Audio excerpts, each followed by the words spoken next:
Hello all, എല്ലാവർക്കും iPlusന്റെ പുതിയൊരു ക്ലാസ്സിലേക്ക് സ്വാഗതം. അപ്പോൾ നമ്മളിന്ന് പുതിയ മൊഡ്യൂളാണ് നോക്കാനായിട്ട് പോകുന്നത്, റിസർച്ച് മെത്തഡോളജി അല്ലേ. അപ്പോൾ അതിൽ നമുക്ക് കുറച്ചധികം കാര്യങ്ങൾ ഡിസ്കസ് ചെയ്യാനായിട്ടുണ്ട്. നമുക്ക് ഓരോന്നായിട്ട് നോക്കാം. ഫസ്റ്റ് ഓഫ് ഓൾ നോളജ് എന്താണെന്ന് നമുക്ക് അറിയാവുന്ന പല കാര്യങ്ങളും അല്ലെങ്കിൽ നമ്മൾ ഡേ ടു ഡേ ലൈഫിൽ അപ്ലൈ ചെയ്യുന്ന അല്ലെങ്കിൽ ഒരു റിസർച്ച് ചെയ്യുമ്പോൾ അല്ലെങ്കിൽ നമ്മളൊരു പ്രൊജക്റ്റ് ചെയ്യുന്ന സമയത്ത് PG ലെവലിലൊക്കെ പ്രൊജക്റ്റുകൾ ചെയ്യാറുണ്ട് അല്ലേ. അപ്പോൾ ഈ പ്രൊജക്റ്റ് ചെയ്യുന്ന സമയത്ത് നമ്മൾ കടന്നു പോയിട്ടുള്ള കുറച്ച് കാര്യങ്ങളാണ് ഈ ഒരു ഹോൾ മൊഡ്യൂളിൽ നമ്മൾ എന്ത് ചെയ്യുന്നത് പഠിക്കുന്നത് അല്ലേ. നോളജ് എന്താണ്, എങ്ങനെയാണ് റിസർച്ച് പ്രൊസീജിയർ, റിസർച്ച് എങ്ങനെ ഡിസൈൻ ചെയ്യാം, എങ്ങനെയാണ് ഹൈപ്പോത്തസിസ് ഫോർമുലേറ്റ് ചെയ്യുന്നത്, അങ്ങനെയുള്ള കുറച്ച് കാര്യങ്ങളാണ് നമ്മൾ ഈ ഒരു മൊഡ്യൂളിൽ ഡിസ്കസ് ചെയ്യുന്നത്. So first of all നമ്മൾ ഡിസ്കസ് ചെയ്യുന്നത് നോളജ് എന്താണെന്ന് നമുക്ക് നോക്കാം അല്ലേ. Knowledge is A combination of information, experience and insight that may benefit the individual or the organisation when അല്ലേ. അപ്പോൾ എന്താണ് ഒരു നോളജ് എന്ന് ചോദിച്ചു കഴിഞ്ഞാൽ it's A combination of information അല്ലേ. ഇൻഫർമേഷൻ്റെയും എക്സ്പീരിയൻസിൻ്റെയും ഇൻസൈറ്റിൻ്റെയും കൂടി കോമ്പിനേഷനെയാണ് നമ്മൾ എന്തെന്ന് വിളിക്കുന്നത്, നോളജ് എന്ന് വിളിക്കുന്നത്. ദാറ്റ് മേ ബി അല്ലേ, ആ ഒരു ഇൻഫർമേഷൻ നമുക്ക് കിട്ടുന്നത് കൊണ്ട് ദാറ്റ് മേ ബി ബെനിഫിറ്റഡ് ആണ് അല്ലേ. ഒന്നെങ്കിൽ ആ ഇൻഡിവിജ്വൽ അല്ലെങ്കിൽ ആ ഒരു ഓർഗനൈസേഷൻ ഫുള്ളി ബെനിഫിറ്റഡ് ആയിരിക്കും. അപ്പോൾ അതിനെയാണ് നമ്മൾ എന്തെന്ന് വിളിക്കുന്നത്, നോളജ് എന്ന് വിളിക്കുന്നത്. സിംപ്ലി കോമ്പിനേഷൻ ഓഫ് ഇൻഫർമേഷൻ അല്ലേ. കുറേയധികം ഇൻഫർമേഷൻ്റെ ഒരു കോമ്പിനേഷനാണ് എന്ത്, നോളജ് എന്ന് പറയുന്നത്. ഇപ്പോൾ ഫോർ എക്സാമ്പിൾ പറയുകയാണെങ്കിൽ when crude oil price go up to $10 per barrel it is likely that petrol price will rise by 2 per liter അല്ലേ. ഒരു നോളജാണ്, നമുക്കറിയാം. അതായത് കുറേ ഫാക്ടുകൾ, ക്രൂഡ് ഓയിലിൻ്റെ വില ഉയരുകയാണ് അല്ലെങ്കിൽ ക്രൂഡ് ഓയിലിൻ്റെ വില കൂടുകയാണെങ്കിൽ നോർമലി പെട്രോളിൻ്റെ പ്രൈസും കൂടും എന്ന് നമുക്കറിയാം, ലോജിക് വൈസ് നമുക്കറിയാം. സോ ആ ഒരു ഇൻഫർമേഷൻ അല്ലെങ്കിൽ ആ ഒരു എക്സ്പീരിയൻസ്, അതിനെയാണ് നമ്മൾ എന്തെന്ന് വിളിക്കുന്നത്, നോളജ് എന്ന് വിളിക്കുന്നത്. Type of knowledge. Next എന്താണ്, types of knowledge. Knowledge is acquired in different way through complex അല്ലേ cognitive process such as intuitions, perceptions, learning, communication and judgment. അപ്പോൾ നമുക്ക് നോളജ് എന്ന് പറയുന്നത് പല രീതിയിൽ അക്യുമുലേറ്റ് ചെയ്യാം അല്ലേ. ചിലപ്പോൾ എന്താണ് നമുക്ക് ഇൻറ്റ്യൂഷൻസ്, എന്തെങ്കിലും ഒരു കാര്യത്തെക്കുറിച്ചുള്ള ഇൻറ്റ്യൂഷൻസ് വഴി നമുക്ക് നോളജ് ചെയ്യാം, അല്ലെങ്കിൽ ലേൺ ചെയ്യാം, അല്ലെങ്കിൽ കമ്മ്യൂണിക്കേഷൻസ് വഴി, അങ്ങനെ പല രീതിയിൽ നമുക്ക് എന്ത് ചെയ്യാനായിട്ട് സാധിക്കും, നോളജ് അക്യുമുലേറ്റ് ചെയ്യാൻ പറ്റും. ഇത് കംപ്ലീറ്റ്ലി ഒരു തിയറി പാർട്ടാണ്. നമ്മൾ കുറച്ച് കഥകൾ പോലെ അല്ലെങ്കിൽ നമ്മുടെ ബോട്ടണിയുമായിട്ട് യാതൊരു ബന്ധം അല്ലെങ്കിൽ ബോട്ടണിയുമായി ബന്ധമില്ലെന്ന് പറയുന്നത് പ്ലാന്റ്സിനെ കുറിച്ചോ അല്ലെങ്കിൽ നമ്മൾ പഠിച്ച ബയോ കെമിസ്ട്രി പോലെയോ അല്ലെങ്കിൽ എന്താണ് ഫിസിയോളജി പോലെയോ അല്ലെങ്കിൽ പ്ലാന്റ് ടിഷ്യൂ കൾച്ചർ പോലെയോ ഒന്നുമല്ല. ഒരു പ്യുവർ ആയിട്ടുള്ള കുറച്ച് ഡ്രൈ ആയിട്ടുള്ളൊരു സബ്ജക്റ്റാണ് റിസർച്ച് മെത്തഡോളജി എന്ന് പറയുന്നത്. നിങ്ങൾക്ക് എല്ലാവർക്കും അറിയാവുന്ന കാര്യം തന്നെയാണ്. So based on the source 3 major type of knowledge അല്ലേ. അപ്പം നമുക്ക് നോളജ് പല രീതിയിൽ അക്യുമുലേറ്റ് ചെയ്യാം അല്ലെങ്കിൽ പല രീതിയിൽ നമുക്ക് എന്ത് ചെയ്യാം, നോളജ് കിട്ടാനായിട്ട് സാധ്യതയുണ്ട്. അപ്പം എങ്ങനെ കിട്ടുന്നു, ഏത് രീതിയിലാണ് കിട്ടുന്നത് എന്നതിനെ ബേസ് ചെയ്തിട്ട് നമുക്ക് എന്ത് ചെയ്യാനായിട്ട് സാധിക്കും, ക്ലാസിഫൈ ചെയ്യാനായിട്ട് സാധിക്കും. മെയിൻലി പ്രാക്ടിക്കൽ അല്ലേ നോളജ്, അല്ലെങ്കിൽ തിയററ്റിക്കൽ നോളജ്, അല്ലെങ്കിൽ സയൻറ്റിഫിക് നോളജ്. ഇങ്ങനെ 3ആയിട്ട് നമുക്ക് ഡിവൈഡ് ചെയ്യാനായിട്ട് പറ്റും. ഏതൊക്കെയാണ്, പ്രാക്ടിക്കൽ നോളജ് ഉണ്ട്, തിയററ്റിക്കൽ നോളജ് ഉണ്ട്, അതുപോലെ തന്നെ സയൻറ്റിഫിക് നോളജും ഉണ്ട്. ഇതാണ് 3 ടൈപ്പ് ഓഫ് നോളജ് എന്ന് പറയുന്നത്. അപ്പോൾ ഫസ്റ്റ് ഓഫ് ഓൾ എന്തായിരുന്നു നോളജ് എന്ന് പറഞ്ഞു കഴിഞ്ഞാൽ it's A combination of information, experience and insight അല്ലേ. ഇതിനെല്ലാം കൂടെ കോമ്പിനേഷനെയാണ് നമ്മൾ നോളജ് എന്ന് പറയുന്നത്. ദാറ്റ് മേ ബി ബെനിഫിറ്റഡ് അല്ലേ. അതെന്താണ്, ഒരു ഇൻഡിവിജ്വലിന് അല്ലെങ്കിൽ ഒരു ഓർഗനൈസേഷന് ബെനിഫിറ്റഡ് ആയിരിക്കും. ഇനി എങ്ങനെയാണ് ഈ നോളജ് കിട്ടിയത് എന്നതിനെ ബേസ് ചെയ്തിട്ട് നമുക്ക് എന്ത് ചെയ്യാനായിട്ട് സാധിക്കും, ആ നോളജ് ക്യാൻ ബി ഡിവൈഡ് ചെയ്യാനായിട്ട് സാധിക്കും അല്ലേ. എങ്ങനെ, ഡിഫറെൻറ്റ് ടൈപ്പിൽ നമുക്ക് ഡിവൈഡ് ചെയ്യാനായിട്ട് പറ്റും. ഫസ്റ്റ് വൺ തിയററ്റിക്കൽ നോളജ് ഉണ്ട്, പ്രാക്ടിക്കൽ നോളജ് ഉണ്ട് ആൻഡ് സയൻറ്റിഫിക് അല്ലെങ്കിൽ എംപിരിക്കൽ നോളജ് ഉണ്ട്. അപ്പോൾ പ്രാക്ടിക്കൽ നോളജ് എന്താണെന്ന് നോക്കാം അല്ലേ. Practical or procedural knowledge it's A knowledge gained through experience. ഇപ്പം നമുക്ക് ചില കാര്യങ്ങൾ അറിയാം അല്ലേ. ഇപ്പം ചില കാര്യങ്ങൾ നമുക്ക് എന്താണ്, ഇപ്പം ഞാനൊരു സിമ്പിളായിട്ടുള്ളൊരു എക്സാമ്പിൾ പറയുകയാണ്. നമുക്ക് എന്താണ്, തീയിൽ തൊട്ടാൽ പൊള്ളും എന്ന് നമുക്കറിയാം. അതെന്താണ്, ഒരു തവണ തീയിൽ തൊട്ട് നോക്കുമ്പോൾ നമുക്ക് പൊള്ളി, നമ്മൾ എക്സ്പീരിയൻസ് ചെയ്തു അല്ലേ. അങ്ങനെ എക്സ്പീരിയൻസ് ചെയ്ത് കഴിഞ്ഞപ്പോൾ നമുക്ക് മനസ്സിലായി എന്ത്, ഇതൊരു അറിവാണ് അല്ലേ, ഇൻഫർമേഷനാണ്. നമ്മൾ തീയിൽ തൊടാൻ പാടില്ല, തൊട്ട് കഴിഞ്ഞാൽ കൈ പൊള്ളും. വളരെ കുഞ്ഞു കുട്ടികൾക്ക് പറഞ്ഞു കൊടുക്കുന്ന ഒരു എക്സാമ്പിളാണ് അല്ലേ. അപ്പോൾ അതുപോലെ തന്നെ എക്സ്പീരിയൻസിലൂടെ കിട്ടുന്ന നോളജാണ് പ്രാക്ടിക്കൽ നോളജ് അല്ലേ. പ്രാക്ടിക്കൽ പ്രാക്ടിക്കൽ എന്ന് പറഞ്ഞാൽ എന്താണ്, നമ്മൾ പ്രാക്ടിക്കലി ചെയ്ത് നോക്കുകയാണല്ലേ. നമുക്ക് ലാബിൽ പ്രാക്ടിക്കൽസ് ഉണ്ട്. അപ്പോൾ പ്രാക്ടിക്കൽ എന്ന് പറഞ്ഞാൽ എന്താ, നമ്മൾ ചെയ്ത് നോക്കിയാണ് നമുക്ക് ആ നോളജ് കിട്ടുന്നത്. അപ്പം അതുപോലെ തന്നെ നമുക്ക് എക്സ്പീരിയൻസിലൂടെ ഗെയിൻ ചെയ്യാൻ പറ്റുന്ന നോളജിനെയാണ് എന്തെന്ന് വിളിക്കുന്നത്, പ്രാക്ടിക്കൽ നോളജ് എന്ന് വിളിക്കുന്നത്. And applied in performing some task, it differs from other branch of knowledge that it can be directly applied to a task അല്ലേ. അപ്പം അതുപോലെ തന്നെ നമുക്ക് എന്ത് ചെയ്യും, ഇപ്പം നമ്മളിങ്ങനെ പ്രാക്ടിക്കലി അച്ചീവ് ചെയ്തൊരു നോളജാണ് അല്ലെങ്കിൽ എക്സ്പീരിയൻസ് ചെയ്തൊരു നോളജാണ് അല്ലേ. നമ്മൾ എക്സ്പീരിയൻസ് വഴി എക്സ്പീരിയൻസ് ചെയ്യുന്ന ഒരു നോളജാണ്. അപ്പോൾ ഈ നോളജിനെ നമുക്ക് എന്ത് ചെയ്യാനായിട്ട് സാധിക്കും, അപ്ലൈ ടു ടാസ്ക് അല്ലേ, വേരിയസ് ടാസ്കിലേക്ക് അപ്ലൈ ചെയ്യുവാനായിട്ട് സാധിക്കും അല്ലേ. That can be applied to various ആയിട്ടുള്ള ടാസ്കുകൾ. The other type of knowledge which cannot be directly applied to task are generally called declarative knowledge. ഇനി ഒരു ടാസ്ക്, ഇപ്പോൾ ഒരു ടാസ്ക് കിട്ടുവാണെങ്കിൽ ഈ ഒരു ടാസ്കിലേക്ക് നമുക്ക് എന്ത് ചെയ്യാൻ പറ്റും, പ്രാക്ടിക്കൽ നോളജിനെ ഡയറക്ട്ലി അപ്ലൈ ചെയ്ത് കൊടുക്കുക. അപ്പം നമുക്ക് റിസൾട്ട് കിട്ടും. പക്ഷേ എന്നാൽ ചില നോളജ് എന്ത് ചെയ്യാൻ പറ്റില്ല, ഡയറക്ട്ലി ആ ഒരു ടാസ്കിലേക്ക് നമുക്ക് അപ്ലൈ ചെയ്ത് കൊടുക്കാൻ പറ്റില്ല. അങ്ങനെയുള്ള നോളജ് ാണ് നമ്മൾ ഡിക്ലറേറ്റീവ് നോളജ് എന്ന് വിളിക്കുന്നത്. The proficiency and knowledge acquired through professionals, athletes, artists, performers through constant training, practice in example of practical knowledge അല്ലേ. അപ്പം നമുക്കറിയാം അത്ലറ്റ്സുകളുടെ കേസ് എടുക്കുകയാണല്ലേ. ഇപ്പോൾ ഓടുന്ന ആൾക്കാർ അല്ലെങ്കിൽ എന്ത് ടൈപ്പ് ഓഫ് അത്ലറ്റ്സ് ആയിക്കോട്ടെ, അവരെന്താണ് റെഗുലർലി പ്രാക്ടീസ് ചെയ്യാനല്ലേ. അങ്ങനെ പ്രാക്ടീസ് ചെയ്ത് നമുക്ക് നോളജ് കിട്ടുന്നത്, അല്ലെങ്കിൽ ആ ഒരു എക്സ്പീരിയൻസിലൂടെയാണ് അവർക്ക് ആ ഒരു നോളജ് കിട്ടുന്നത്. ഇപ്പോൾ നമ്മുടെ ആർട്ടിസ്റ്റുകളുടെ പെർഫോമൻസ് ആയിക്കോട്ടെ, അപ്പോൾ ഇതൊക്കെ എന്താണ്, പ്രാക്ടിക്കൽ നോളജിന് എക്സാമ്പിൾ ആണ്. Next one is theoretical knowledge അല്ലേ. അടുത്തത് എന്താണ്, theoretical knowledge. This is the knowledge acquired through rational thinking and intellectual reasoning and expressed in the form of hypothesis, principle, laws and theories to explain a problem or phenomenon അല്ലേ. ഇവിടെ എന്താണ്, knowledge acquired through നമ്മൾ thinking അല്ലേ, നമ്മൾ creative ആയിട്ട് അല്ലെങ്കിൽ എന്താണ് think ചെയ്യുന്നത് വഴി, അല്ലെങ്കിൽ എന്നിട്ട് നമ്മൾ എന്ത് ചെയ്യുന്നു, ആ ഒരു ഹൈപ്പോത്തിസിസ് ആയിട്ട് എക്സ്പ്രസ് ചെയ്യുന്നല്ലേ. എന്താണ് ഹൈപ്പോത്തിസിസ് എന്ന് പറഞ്ഞു കഴിഞ്ഞാൽ എല്ലാവർക്കും അറിയാമല്ലോ അല്ലേ. അതായത് നമ്മൾ എന്ത് ചെയ്യുന്നു, നമ്മുടെ ഒരു അസംഷൻ, ഒരു സംഭവം കണ്ടിട്ട് അല്ലെങ്കിൽ ഒരു എവിഡൻസിൻ്റെ പുറത്ത് നമ്മൾ എന്ത് ചെയ്യുന്നു, അസ്യൂം ചെയ്യുന്നു. ഇതിൻ്റെ റിസൾട്ട് ഇങ്ങനെ ആയിരിക്കാം എന്ന് നമ്മൾ അസ്യൂം ചെയ്യുന്നു. ഫൈനൽ കുറേ പ്രൊസീജിയർ കഴിഞ്ഞിട്ട് ഇത് തന്നെയാണെങ്കിൽ ഹൈപ്പോത്തിസിസ് നമ്മൾ അക്സെപ്റ്റ് ചെയ്യുന്നു, അല്ലെങ്കിൽ നമ്മൾ എന്ത് ചെയ്യുന്നു, റിജക്റ്റ് ചെയ്യുകയാണ് ചെയ്യുന്നത്. Laws and theories to explain a problems or a phenomenon. അപ്പം തിങ്കിങ് വഴി അല്ലെങ്കിൽ നമ്മൾ അസ്യൂം ചെയ്തെടുക്കുന്ന ടൈപ്പ് ഓഫ് നോളജാണ് എന്ത്, തിയററ്റിക്കൽ നോളജ് എന്ന് പറയുന്നത്. നെക്സ്റ്റ് സയൻറ്റിഫിക് നോളജ് ഉണ്ടല്ലേ. Scientific or empirical knowledge is organized theoretical and practical knowledge acquired through systematic method of inquiry or investigation such as observation, experimentation, testing, evaluation അല്ലേ. അപ്പോൾ scientific ആ ഒരു പേര് തന്നെ ഉണ്ട്, സയൻസ് അല്ലെങ്കിൽ സയൻറ്റിഫിക് നോളജ് എന്ന് പറയുമ്പോൾ എന്താണ്, ആ സിസ്റ്റമാറ്റിക് മെത്തേഡുകളിലൂടെ നമുക്ക് കിട്ടുന്ന നോളജാണ് അല്ലേ. നമ്മൾ എന്ത് ചെയ്യുന്നു, അതിനെ ഒരു കാര്യത്തെക്കുറിച്ച് ഇൻവെസ്റ്റിഗേറ്റ് ചെയ്യുന്നു, എന്നിട്ട് അതിൻ്റെ ഒബ്സർവ് ചെയ്യുന്നു, എക്സ്പെരിമെൻ്റ് ചെയ്യുന്നു, ടെസ്റ്റ് ചെയ്യുന്നു, അങ്ങനെ പ്രൂവ് ചെയ്തെടുക്കുന്ന ടൈപ്പ് ഓഫ് നോളജാണ് എന്ത്, സയൻറ്റിഫിക് നോളജ് എന്ന് പറയുന്നത്. In other words, it is a systematic knowledge gained through scientific investigation അല്ലേ. അതായത് നമുക്കറിയാം സയൻസിൽ നമ്മൾ ടെസ്റ്റ് ചെയ്യുന്നു, അല്ലെങ്കിൽ റിസർച്ചുകൾ ചെയ്യുന്നു, അല്ലെങ്കിൽ എക്സ്പെരിമെൻ്റ് ചെയ്യുന്നു. അങ്ങനെ എന്ത് ചെയ്യുന്നു, systematic knowledge is gained through scientific investigation അല്ലേ. സയൻറ്റിഫിക് ഇൻവെസ്റ്റിഗേഷൻ വഴി കിട്ടുന്ന നോളജിനെയാണ് നമ്മൾ എന്തെന്ന് വിളിക്കുന്നത്, സിസ്റ്റമാറ്റിക് നോളജ് എന്ന് വിളിക്കുന്നത്. Scientific knowledge may always be subjected to revision, modification, updation and refinement.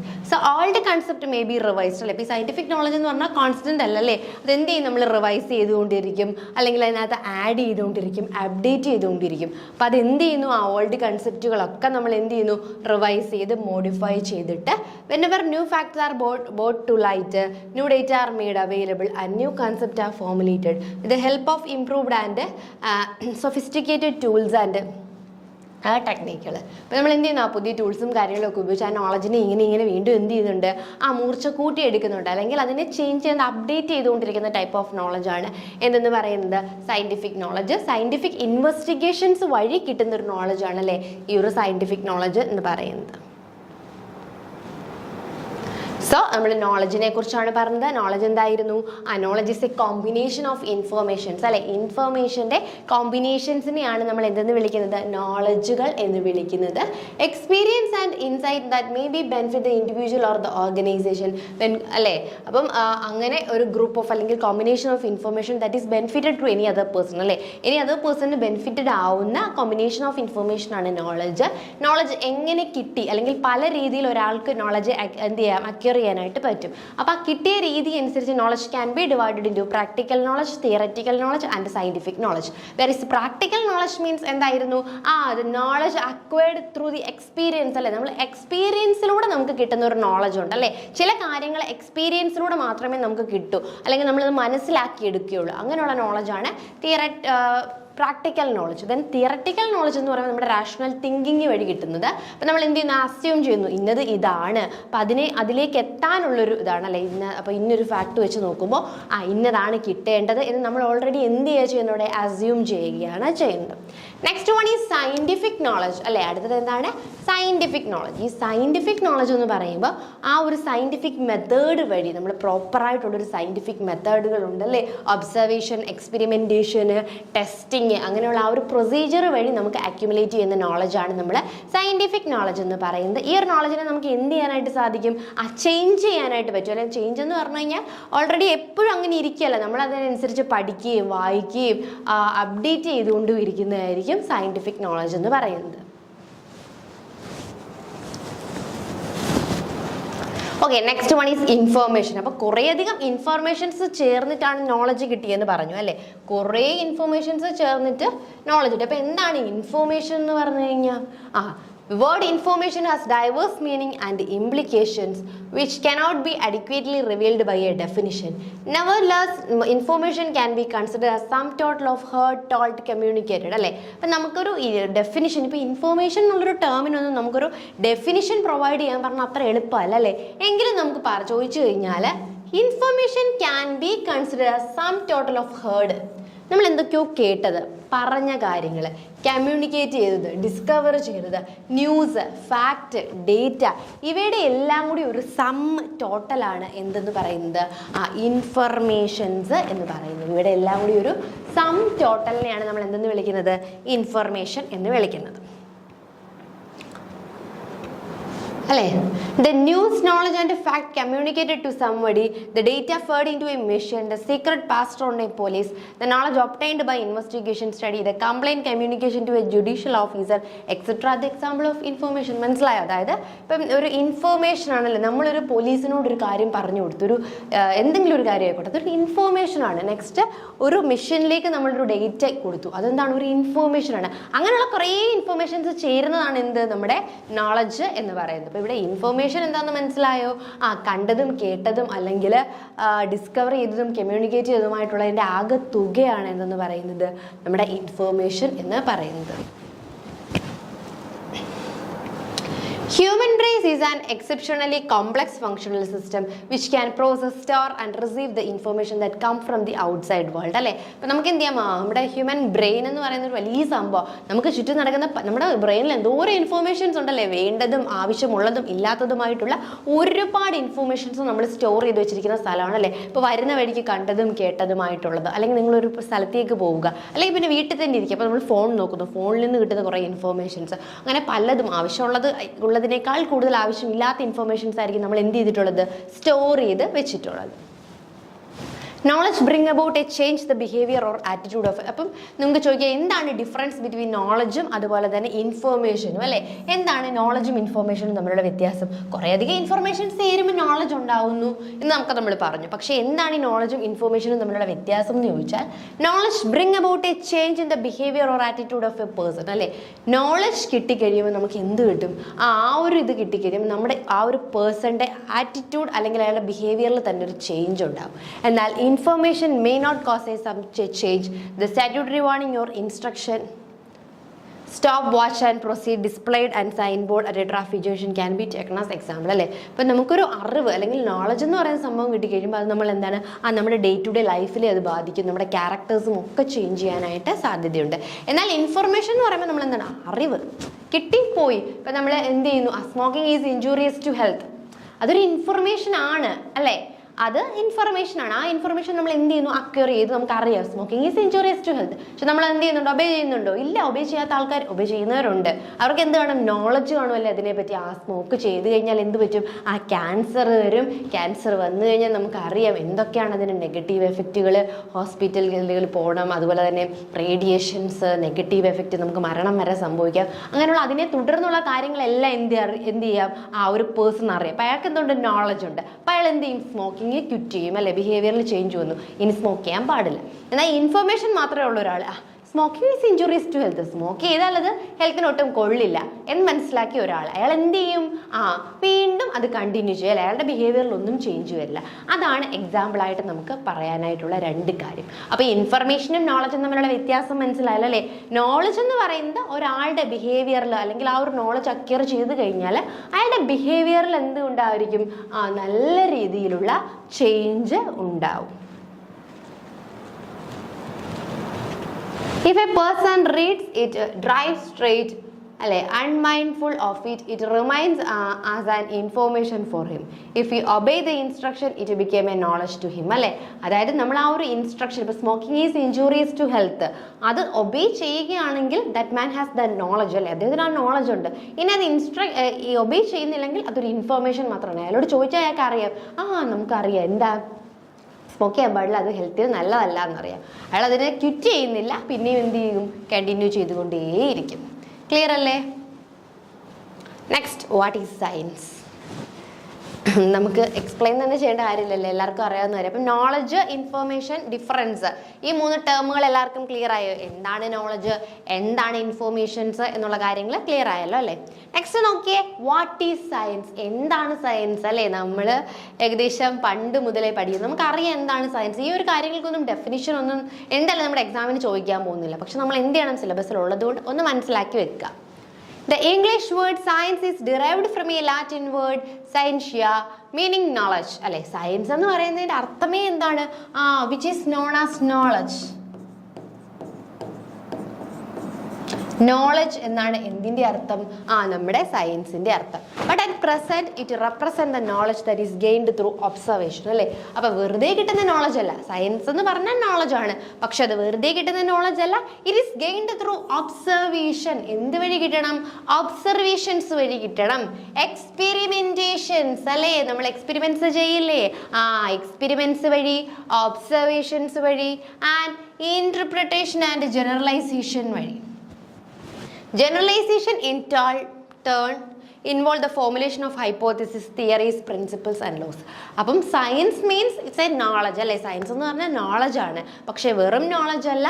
The knowledge that may B gained through observation അല്ലേ, observations വഴി, എക്സ്പെരിമെന്റേഷൻസ് വഴി, അതുപോലെ തന്നെ ജനറലൈസേഷൻ വഴി.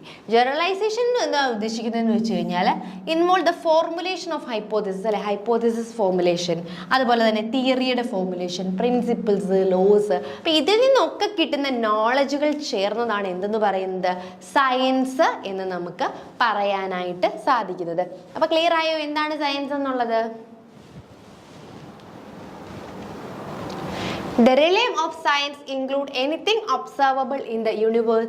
Science gather, process and classify, analyze, the store information on anything and everything observable in universe അല്ലേ. അപ്പോൾ യൂണിവേഴ്സിലുള്ള അല്ലെങ്കിൽ എന്താന്ന് പറഞ്ഞു കഴിഞ്ഞാൽ gather and process, classifies, analyze, the store information on anything and everything observable in the universe.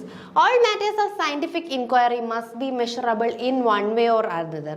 So science is empirical in nature and it relies on observation, experimentation and experience.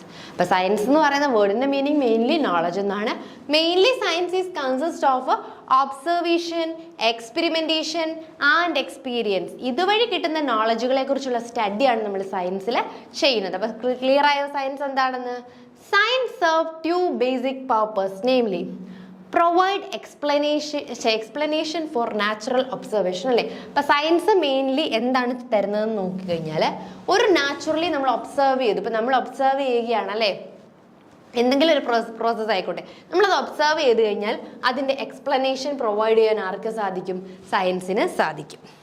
Next, that make a generalization to predict the relation of natural phenomena. അല്ലേ, natural കുറേ photosynthesis അങ്ങനെ കുറേ അധികം ഫിനോമിനാസ് നടക്കുന്നുണ്ട് അല്ലേ. അപ്പോൾ ഈ ഫിനോമിനയുടെ ഒക്കെ എന്ത് ചെയ്യുന്നു, ജനറലൈസേഷൻ, അതിൻ്റെ ഹൈപ്പോത്തിസിസ്, അതിൻ്റെ എന്താണ് ലോസ് ഒക്കെ അല്ലെങ്കിൽ തിയറീസും ഒക്കെ ഡിറ്റർമൈൻ ചെയ്യാനായിട്ട് സഹായിക്കുന്നു. These explanation and generalization are drawn through systematic procedure called scientific method. അല്ലേ, അപ്പം ഇത് ചുമ്മാതെ അല്ല ഒരു ഒബ്സർവേഷൻ്റെ ഒരു എക്സ്പ്ലനേഷൻ പറയുകയും ഇതൊക്കെ ചെയ്യുന്ന ഒരു സയൻറ്റിഫിക് മെത്തേഡ് വഴിയാണ് അല്ലേ. പ്രോപ്പർ ആയിട്ടുള്ള കുറേ അധികം മെത്തേഡുകൾ ഫോളോ ചെയ്തുകൊണ്ടാണ് ഇത് ചെയ്യുന്നത്. Science and scientific method together to form an effective means for knowing more about the physical world through factual observation, methodical investigation and rational interpretations for result. Next one is pseudoscience. Pseudoscience എന്ന് പറയുമ്പോൾ also called fringe science or alternative science is a methodology അല്ലേ, speculation, belief or practice which is claimed to be legitimately scientific through it does not meet the standard required for scientific status. അല്ലേ, pseudo science എന്ന് പറയുമ്പോൾ just like science knowledge തന്നെയാണ്. പക്ഷെ നമ്മൾ പറഞ്ഞല്ലേ, സയൻസിൽ ഒരു നോളജ് അക്വയർ ചെയ്യുന്നത് എങ്ങനെയാണ്, ആ സയൻറ്റിഫിക് മെത്തേഡ് ഫോളോ ചെയ്യും അല്ലേ. കുറേ അധികം മെത്തേഡുകളുണ്ട്. ആ ഒരു സയൻറ്റിഫിക് മെത്തേഡ് പ്രോപ്പർലി ഫോളോ ചെയ്തുകൊണ്ടായിരിക്കും അതിലൊരു നോളജ് ഉണ്ടാകുന്നത്. എന്നാൽ സ്യൂഡോ സയൻസിലോ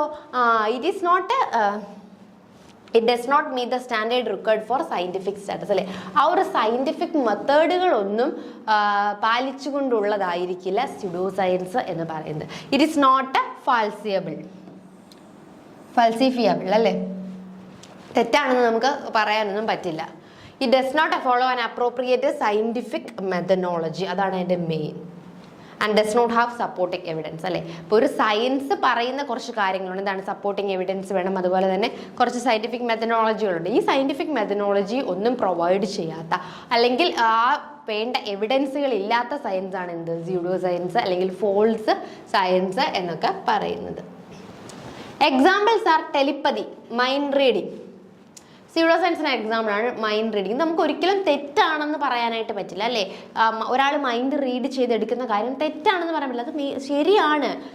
പലപ്പോഴും ശരിയാവാറുണ്ട് അല്ലേ, ചിലപ്പോൾ തെറ്റി പോവാറുണ്ട്, എങ്കിലും പലപ്പോഴും ശരിയാവാറുണ്ട്. ടെലിപ്പതി ഉണ്ട് അല്ലേ. ഇപ്പം നമ്മൾ ചില സമയത്ത് പറയും, അപ്പം നമ്മൾ ഒരാൾ വിചാരിച്ച അതേ പാട്ട് തന്നെ നമ്മൾ പാടുന്നു, അല്ലെങ്കിൽ നമ്മളിപ്പോൾ ഒരാളെ കോൾ ചെയ്യണമെന്ന് വിചാരിക്കുന്നു, ആ ടൈമിൽ തന്നെ അയാൾ തിരിച്ച് കോൾ ചെയ്യുന്നു. അപ്പോൾ അതൊക്കെ എന്താണ് ഒരു കണക്ഷൻ എന്ന് പറയാം അല്ലേ. അത് നമുക്ക് പ്രത്യേകിച്ച് ഒരു റീസൺ അല്ലെങ്കിൽ ഒരു എക്സ്പ്ലനേഷൻ ഒന്നും കൊടുക്കാനായിട്ട് പറ്റില്ല, ഇന്നത് കൊണ്ടാണ് അതങ്ങനെ സംഭവിച്ചത്. എന്നാൽ അത് തെറ്റാണെന്ന് നമുക്ക് പറയാനും പറ്റില്ല അല്ലേ. പ്രോപ്പറായിട്ടുള്ള എക്സ്പെരിമെൻറ്റ്സോ അല്ലെങ്കിൽ ടെസ്റ്റിങ്ങോ ലോസ് ഫോർമേഷനോ ഒന്നും വഴിയുള്ള ആ ഒരു സയൻറ്റിഫിക് മെത്തേഡുകളൊന്നും ഇതിൽ ഫോളോ ചെയ്യുന്നില്ല. പക്ഷെ അതൊരിക്കലും എന്തല്ല, തെറ്റാണെന്ന് നമുക്ക് പറയാനായിട്ട് സാധിക്കില്ല അല്ലേ. Knowledge of something before it happens അല്ലേ. അതുപോലെ തന്നെ നമുക്കറിയാം, നമ്മൾ കളിയാക്കി പറയാം ദിവ്യദൃഷ്ടി എന്നൊക്കെ പറയാം അല്ലേ. ചില സംഭവങ്ങൾ പ്രെഡിക്റ്റ് ചെയ്യാറുണ്ടല്ലേ ആൾക്കാർ. എന്ത് ചെയ്യുന്നു, നമുക്കൊരു ദുരന്തങ്ങളൊക്കെ വരുന്ന സമയത്ത്, കൊറോണയൊക്കെ വന്ന ടൈമിൽ കുറേ അധികം പേര് പറഞ്ഞിരുന്നു അല്ലേ, ഞാനിത് ഓൾറെഡി പ്രവചിച്ചത് തന്നെയായിരുന്നു, ഇങ്ങനൊരു മഹാമാരി വരുന്നു, അല്ലെങ്കിൽ അത് കുറേ ആൾക്കാർ മരിക്കും എന്നൊക്കെ, അല്ലെങ്കിൽ വെള്ളപ്പൊക്കം വന്ന സമയത്ത് ഒക്കെ ഇങ്ങനെ കുറേ അധികം ആൾക്കാർ പ്രെഡിക്റ്റ് ചെയ്തല്ലേ. അപ്പോൾ അത് നമുക്കൊരിക്കലും റോങ് ആണ് എന്ന് പറയാൻ പറ്റില്ല, എന്നാൽ റൈറ്റ് ആണെന്ന് പ്രൂവ് ചെയ്യാനും പറ്റില്ല അല്ലേ. അവർ ഓൾറെഡി പ്രവചിച്ചിട്ടുണ്ടായിരിക്കാം ചിലർ, അല്ലെങ്കിൽ ഇല്ലായിരിക്കാം. അപ്പം അത് ചിലപ്പോൾ ശരിയാവാം, ചിലപ്പോൾ തെറ്റാവാം. ഒരിക്കലും ഇതിനെ കംപ്ലീറ്റ്ലി തെറ്റെന്ന് നമുക്ക് പ്രൂവ് ചെയ്യാൻ പറ്റില്ല. പക്ഷെ ആ ഒരു സയൻറ്റിഫിക് മെത്തേഡ് അത് എന്ത് ചെയ്യില്ല, പ്രൊവൈഡ് ചെയ്യുന്നില്ല, അല്ലെങ്കിൽ ഒരു സയൻറ്റിഫിക് മെത്തേഡ് ഫോളോ ചെയ്യുന്നില്ല എന്ന് നമുക്ക് പറയാം അല്ലേ. അതായത് നമ്മൾ ഫോർ എക്സാമ്പിൾ പറഞ്ഞു കഴിഞ്ഞാൽ ഒരു കാര്യം ടെസ്റ്റ് ചെയ്ത് എക്സ്പെരിമെൻ്റ് ചെയ്ത് ഒബ്സർവ് ചെയ്ത് അതിൻ്റെ ഒരു റിസൾട്ട് എഴുതുന്ന പോലെയല്ല ഈ ടെലിപ്പതിയും അല്ലെങ്കിൽ എന്തെങ്കിലും ഒരു കാര്യങ്ങൾ ഹാപ്പൻ ചെയ്യുന്നതിന് മുമ്പ് പ്രെഡിക്റ്റ് ചെയ്യുക എന്നൊക്കെ പറഞ്ഞു കഴിഞ്ഞാൽ. ഫെയ്ത്ത് ഹീലിംഗ്, അതുപോലെ സ്റ്റഡി ഓഫ് അൺഐഡൻറ്റിഫൈഡ് ഫ്ലൈയിങ് ഒബ്ജക്റ്റുകൾ, necromancy witchcraft et cetera. Pseudo science are characterized by untestable claims, lack of verification and lack of validity in formulating hypothesis and theories അല്ലേ. അപ്പം സ്യൂഡോ സയൻസിൻ്റെ main എന്ന് പറഞ്ഞു കഴിഞ്ഞാൽ എന്താണ്, അൺടെസ്റ്റബിൾ ആയിരിക്കും അല്ലേ. നമുക്ക് അവർ പറയുന്ന ആ ഒരു സ്റ്റേറ്റ്മെൻറ്റ് അല്ലെങ്കിൽ ആ ഒരു ക്ലെയിമിനെ നമുക്ക് ടെസ്റ്റ് ചെയ്ത് ഒരിക്കലും അത് പ്രൂവ് ചെയ്യാനായിട്ട് സാധിക്കില്ല. ഒരിക്കലും അത് തെറ്റാണെന്ന് പറയാനും സാധിക്കില്ല, ശരിയാണെന്ന് പറയാൻ വേണ്ടി നമുക്കതിനെ പ്രൂവ് ചെയ്യാനും പറ്റില്ല. അത് അതുപോലെ തന്നെ അതിനൊരു വെരിഫൈ ചെയ്യാൻ പറ്റില്ല, ലാക്ക് ഓഫ് വെരിഫിക്കേഷൻ ആണ്, വാലിഡിറ്റി ഇല്ലായിരിക്കും. അപ്പോൾ ഇങ്ങനെയുള്ള സംഭവത്തിനെയാണ് സയൻസ്, സ്യൂഡോ സയൻസ് അല്ലെങ്കിൽ ഫോൾസ് സയൻസ് എന്നൊക്കെ നമ്മൾ പറയുന്നത്. ഫോർ എക്സാമ്പിൾ ആണ് നമ്മുടെ ടെലിപ്പതി, മൈൻഡ് റീഡിങ്, അല്ലെങ്കിൽ എന്താണ് ഒരു കാര്യം ഹാപ്പൻ ചെയ്യുന്നതിന് മുമ്പ് തന്നെ പ്രവചിക്കുക. ഇതൊക്കെ നമ്മുടെ ചുറ്റിനും തന്നെ ഉള്ള കാര്യങ്ങളാണല്ലോ ഈ സ്യൂഡോ സയൻസ് ഒക്കെ. പക്ഷെ നമുക്ക് അത് പ്രൂവ് ചെയ്യാൻ പറ്റാതെ പോകുന്ന കാര്യങ്ങളാണ്.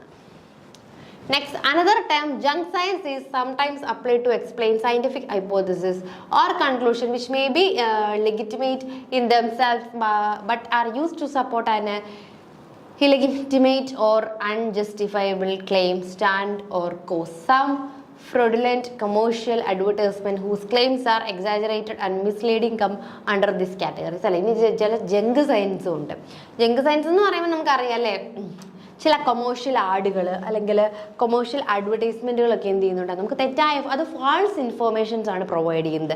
മെയിൻലി ട്രൂ ഇൻഫർമേഷനെക്കാട്ടിലും ആ ഒരു പ്രൊവൈഡ് ചെയ്യുന്ന ആൾക്കാരെ മിസ്ലീഡ് ചെയ്യുന്ന ടൈപ്പിലുള്ള അറിവുകൾ അല്ലേ പ്രൊവൈഡ് ചെയ്യും. അതിനെയാണ് നമ്മൾ എന്തെന്ന് വിളിക്കുന്നത്, ജങ്ക് സയൻസ് എന്ന് വിളിക്കുന്നത്. അപ്പോൾ നമ്മൾ ഇന്ന് മെയിൻലി ഡിസ്കസ് ചെയ്തത് കുറച്ചധികം ടേമുകളായിരുന്നു അല്ലേ. റിസർച്ച് മെത്തഡോളജിയിൽ നമ്മൾ റെഗുലർലി യൂസ് ചെയ്യുന്ന കുറച്ചധികം ടേമുകൾ. അതിൽ ഫസ്റ്റ് ടേം ആയിരുന്നു നോളജ് എന്ന് പറയുന്നത്. നോളജ് എന്ന് പറഞ്ഞു കഴിഞ്ഞാൽ എന്താണ്, ഗ്രൂപ്പ് ഓഫ് ഇൻഫർമേഷൻസ് ആണ് അല്ലേ. കുറേ അധികം ഇൻഫർമേഷൻസ് ചേർന്നിട്ട് അതൊരാൾക്ക് ബെനിഫിഷ്യൽ ആവുകയാണെങ്കിൽ അതിനെയാണ് നമ്മൾ നോളജ് എന്ന് വിളിക്കുന്നത്. അപ്പം നോളജ് പല രീതിയിൽ കിട്ടും അല്ലേ. എങ്ങനെ കിട്ടുന്നു എന്നതിനെ ബേസ് ചെയ്ത് നമുക്ക് മൂന്നായിട്ട് തിരിക്കായിരുന്നു: practical knowledge, theoretical knowledge, scientific knowledge. Practical knowledge by experience അല്ലേ, ഒരു കാര്യം എക്സ്പീരിയൻസ് ചെയ്തിട്ട് കിട്ടുന്ന നോളജാണ് പ്രാക്ടിക്കൽ നോളജ് എന്ന് പറയുന്നത്. തിയററ്റിക്കൽ നോളജ് എന്ന് പറഞ്ഞാൽ എന്താണ്, നമ്മൾ തിങ്ക് ചെയ്യാണ്, ഇതിന്റെ റിസൾട്ട് ഇങ്ങനെ ആവാം എന്ന് നമ്മൾ എന്താണ് അസ്യൂം ചെയ്യുന്ന ടൈപ്പ് ഓഫ് നോളജുകളാണ് തിയററ്റിക്കൽ നോളജ്. ഇനി സയന്റിഫിക് നോളജ് എന്ന് പറയുന്നത് എങ്ങനെയാണ്, നമ്മൾ സയന്റിഫിക്കലി പ്രൂവ് ചെയ്യുകയാണ് അല്ലെ, ഒബ്സർവ് ചെയ്ത് എക്സ്പെരിമെന്റുകൾ ചെയ്ത് അങ്ങനെ കിട്ടുന്ന നോളജുകളാണ് സയന്റിഫിക് നോളജ് എന്ന് പറയുന്നത്. പിന്നെ നമ്മൾ പറഞ്ഞത് ഇൻഫോർമേഷൻ ആണല്ലേ. ഇൻഫോർമേഷൻ എന്ന് പറയുന്നത് എന്താണ്, ഈ നോളജ് പോലെ തന്നെ നമ്മൾ കണ്ടത്, കേട്ടത് അല്ലെങ്കിൽ കമ്മ്യൂണിക്കേറ്റ് ചെയ്തത്, ഇതെല്ലാം കൂടിയാണ് എന്ന് പറയുന്നത് ഇൻഫർമേഷൻ എന്ന് പറയുന്നത്. അപ്പോൾ എന്താണ് ഇൻഫർമേഷനും നോളജും തമ്മിലുള്ള ഡിഫറൻസ് എന്ന് ചോദിച്ചു കഴിഞ്ഞാൽ, ഒരാൾക്കൊരു നോളജ് കിട്ടിയെന്ന് വെച്ചോ, അപ്പോൾ അയാളുടെ ബിഹേവിയറിലും അല്ലെങ്കിൽ അയാളുടെ ബാക്കിയുള്ള കാര്യത്തിലൊക്കെ എന്ത് സംഭവിക്കും, ചേഞ്ച് വരും. എന്നാൽ നോളജിന് പകരം നമുക്ക് ഇൻഫർമേഷൻ ആണ് കിട്ടുന്നതെങ്കിലോ, ദാറ്റ്സ് ജസ്റ്റ് ആൻ ഇൻഫർമേഷൻ അല്ലേ, അതൊരു ഇൻഫർമേഷൻ മാത്രമാണ്, ഓക്കെ എന്ന് പറഞ്ഞിട്ട് എന്ത് ചെയ്യും, അയാളങ്ങ് വിട്ട് കളയല്ലേ. അയാളുടെ ലൈഫിലോ അല്ലെങ്കിൽ ബിഹേവിയറിലോ ആ ഒരു ഇൻഫർമേഷൻ കൊണ്ട് ഒരു തരത്തിലുള്ള ചേഞ്ചും ഉണ്ടാവുകയില്ല. പിന്നെ നമ്മൾ പറഞ്ഞു സയൻസ് എന്താണെന്നല്ലേ. സയൻസ് എന്താണെന്ന് എല്ലാവർക്കും അറിയാവുന്ന കാര്യമാണ്. നമ്മൾ ഹൈപ്പോത്തിസിസ്, തിയറീസ്, പ്രിൻസിപ്പിൾസ്, ലോസ് എല്ലാം കൂടി ചേർന്നിട്ടുള്ളതാണ് നമ്മുടെ സയൻസ്.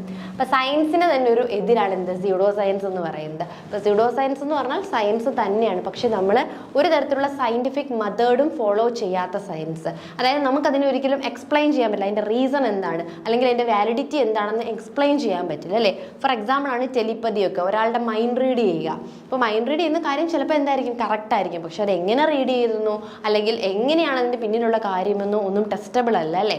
അതുപോലെ തന്നെ ചില കാര്യങ്ങൾ ഓൾറെഡി ആൾക്കാർ പ്രവചിക്കും അല്ലേ, നടക്കുന്നതിന് മുമ്പ് തന്നെ ഇന്നതുപോലെ ഇപ്പോൾ പ്രളയം വരുന്നുണ്ടായിരുന്നു അങ്ങനെയൊക്കെ പറഞ്ഞ് പ്രവചിക്കും. അതും എന്താണ്, ടെസ്റ്റബിൾ സ്യൂഡോ സയൻസ് ആണ്. നമുക്ക് ടെസ്റ്റ് ചെയ്തത് തെറ്റാണെന്നും പ്രൂവ് ചെയ്യാൻ പറ്റില്ല, ശരിയാണെന്ന് പറയാനായിട്ട് നമുക്ക് എന്തുമില്ല, എവിഡൻസും കാണുകയില്ല. അപ്പോൾ അതാണ് നമ്മൾ ഇന്നത്തെ ക്ലാസ്സിൽ ഡിസ്കസ് ചെയ്തത്. ഇന്ന് ഡിസ്കസ് ചെയ്ത ടോപ്പിക്കുകൾ എല്ലാവർക്കും മനസ്സിലായെന്ന് വിശ്വസിക്കുന്നു. Thank you.